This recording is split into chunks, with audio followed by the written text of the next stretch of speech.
Hey guys, it's Yorkie here and welcome to the channel for episode 23 of the in-depth track guide series for Assetto Corsa Competizione. In this episode we'll be taking a look at Valencia, Spain, and we'll be highlighting all the various juicy details that you'll need to know around the circuit to help improve your lap times. If you want to see the other in-depth track guide episodes, make sure to check out the card at the top of the screen there and make sure you subscribe to the channel so you don't miss out on future episodes. So, the Valencia circuit. The length is 2.49 miles, which equates to 4.01 kilometers, and it features 14 turns. Setup wise, you want to be going high downforce with soft suspension, and then your key overtaking spots are going to be in turns 1, turn 2, turn 8 and turn 14. The pit entry can be found off the exit of the final turn on the right hand side of the circuit, and you want to start braking before you get to the wall that separates the pit lane from the track in order to get the car slowed down for the pit speed limiter line. At the opposite end of the pit lane, you'll find a line that spans the width of the pit exit just before the end of the pit wall. Disengage the limiter at this point and accelerate, keeping to the right of the merge line through turn 1, and use some of the runoff on the exit of that first turn just to help get you up to speed as quickly as possible. For the braking zone of the first corner, you want to be straddling the red and white painted chevron area at the pit exit to open up the corner as much as possible, and you'll want to be braking just before the white painted strip on the Armco barrier on the right hand side of the track. You want to float the car in, carrying as much speed as possible to lean on the downforce and hook up the inside curb carrying 3rd or 4th gear. There's a moderate amount of camber in this corner. You can use that inside curb in the dry and take plenty of it, but do avoid it in the wet because the water will gather here and the painted surfaces provide little grip, likely unsettling the car and causing you to spin off to the left. Be aggressive with the throttle on the exit and try to carry as much speed off the corner as possible. You can run way out onto the green painted tarmac on the exit here, going over that red and white curbing and still being within track limits, providing you keep 2 wheels on that green painted area. However, only do this in the dry. In the wet, you want to be avoiding the curbing and the painted tarmac completely, because although we're carrying speed and there'll be downforce acting on the car, that wet painted area becomes very slippy and it becomes very easy to lose the car on exit. Keep to the right hand side of the track, and in the dry you want to be straddling the red and white curbing. Just before you get to the white painted strip on the right of the track, you want to get hard on the brakes and shift the car down into 1st or 2nd gear. Turn the car in and hook up a mid-corner apex using plenty of the curb there on the inside. Again, there's a moderate amount of camber to help tuck you in towards the apex, and the curb is flat on the red and white part with green serrated curbing there further to the inside. Use plenty of this in the dry conditions, and then when it comes to the wet, do take caution as you'll be starting to pick up the throttle and it may cost you traction and unsettle the car. For the exit of turn 2, we want to be using plenty of the curb here on the exit of the turn. However, this time we want to keep at least 2 wheels on the red and white curbing. Going beyond that will exceed track limits. In the wet, however, you'll be wanting to stay off this exit curb and the green painted tarmac, as both will cost you in traction. Turn 3 is a nice easy left-hander. In the dry conditions, you'll want to be taking this completely flat out, most likely in 3rd gear. Use the camber and also use plenty of curbing there on the inside. In the wet, you'll need to ease on the throttle as you thread the car through the turn, staying off the curb on the inside. Avoid it completely as it will unsettle the car, and coming out through the exit of the turn in both conditions, you'll want to be keeping the car as tight to the left hand side as the grip will allow you to open up the next corner. For turn 4, we're going to start braking just as we get to the white painted strip on the green tarmac that is there to the left of the track. Brake hard initially, but then focus on trail braking as you float the car in towards the apex. You should be in 2nd gear as we're clipping the inside curb. Again, it's got a moderate amount of camber and it has the same curbing profile as the turns before it. Use plenty of the curb here in the dry conditions, however in the wet you'll find that sometimes it will help hook the car into the corner, but in others it will cause it to either understeer or oversteer, so do take caution in those wetter conditions. On the exit of the turn we'll find a red and white serrated curb with green painted tarmac beyond it. Keep at least 2 wheels on the red and white curbing to stay within track limits, and then as this is a traction zone, in the wet you'll be wanting to avoid the curbing entirely. On the approach to turn 5, you want to stay as far left as you possibly can.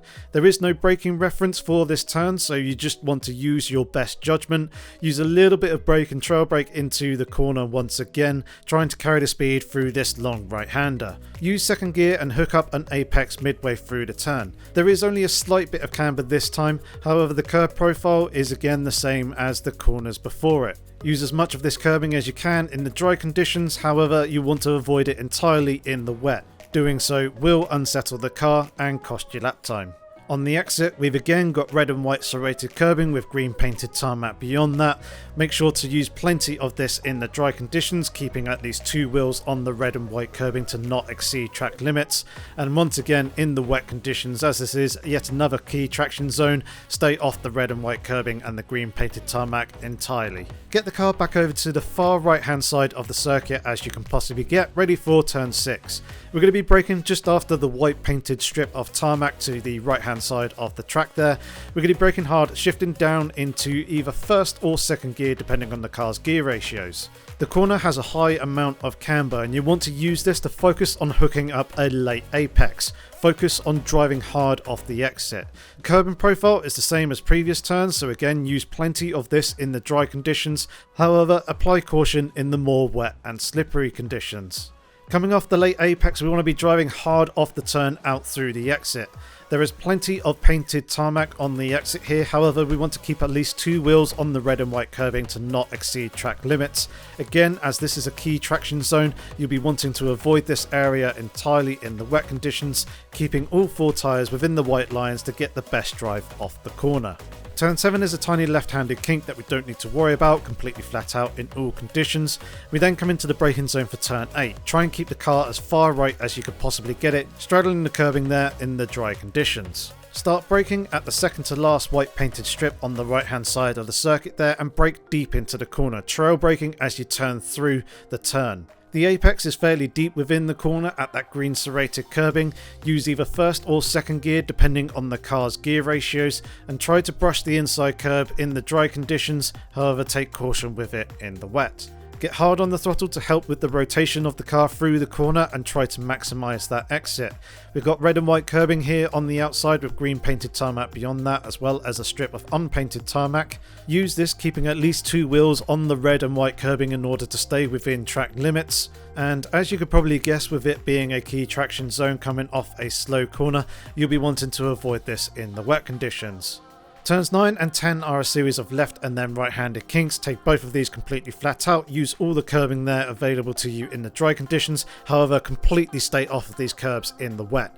The apex for turn 10 is going to be the beginning of our braking zone ready for turn 11. We want to try and keep the car towards the middle of the circuit as we brake and trail brake into the corner. Let the car coast and roll through the turn, continuing to slow down in either first or second gear and aim to hook up a late apex. Patience is the key as there's only a slight bit of camber, but focus on that exit. Use the curb on the inside there in both the dry and wet conditions. On the exit of the corner is once again red and white serrated curbing with green painted tarmac beyond it. Use this in the dry conditions, keeping at least 2 wheels on that red and white curb to not exceed track limits, but once more avoid it entirely in the wet conditions in order to get the best traction off the corner. Keeping the car as far left as we possibly can, we're going to be looking for our braking point at the white painted strip on the left hand side of the circuit, just outside that curbing there. It's just a short dab of the brake and shifting down into third gear before turning the car in, trying to carry as much speed as we possibly can. We want to use the red and white serrated curbing here on the inside in both the dry and wet conditions, however we need to be careful of the green elevated curb on the inside. Hitting this will bounce the car, raising the inside tyres and causing the car to understeer and wash out wide on exit. The exit of this corner is the key to this turn. We've got double serrated curbing with green painted tarmac, and at the end of the green serrated curbing is a pretty nasty bump. Make sure you got the car straight when you hit this. Try and maximise as much of the runoff on the exit here as you possibly can, keeping 2 wheels on the red and white painted serrated curbing. The bump will feel horrible and uncomfortable for the car, however it is necessary for good lap times. Do take extra caution with it though in the wet conditions. The long left-hander of turn 13 could be flat in both dry and wet conditions. Try and hug the inside in the early part of the corner and then drift the car out towards the outside, ready for the braking zone of turn 14. At the start of the red and white curbing and at that second to last white painted strip that's on the right hand side of the track there, that's going to be our braking reference. Get hard on the brakes and shift the car down into first and second gear. Trail brake in towards the apex of the corner and try to use that inside curb in the dry conditions. In the wet, you want to be a little bit more cautious as you'll be starting to pick up the throttle and touching that inside curb could hurt your traction. Off the exit of this final corner we have yet again another red and white serrated curb with green painted and red and white painted tarmac beyond it. We want to keep two wheels on the red and white serrated curbing in order to stay within track limits in the dry conditions, and as traction is so important coming off this final corner onto the start finish straight, we'll be wanting to avoid the curbing and that painted tarmac entirely in the wet conditions. With the breakdown of each corner complete, let's go ahead and piece it all together with a demonstration lap.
With this guide complete, I just want to highlight down in the description below are my Track Titan affiliate links. There's also a 30% discount code for your first month subscription as well as other benefits. Linked in the top right hand corner is a video card taking you to my video explaining what Track Titan is, how to get yourself signed up using those affiliate links and the discount codes, and showcases how to read the telemetry and use the tool in order to get those last few tenths out of your lap times.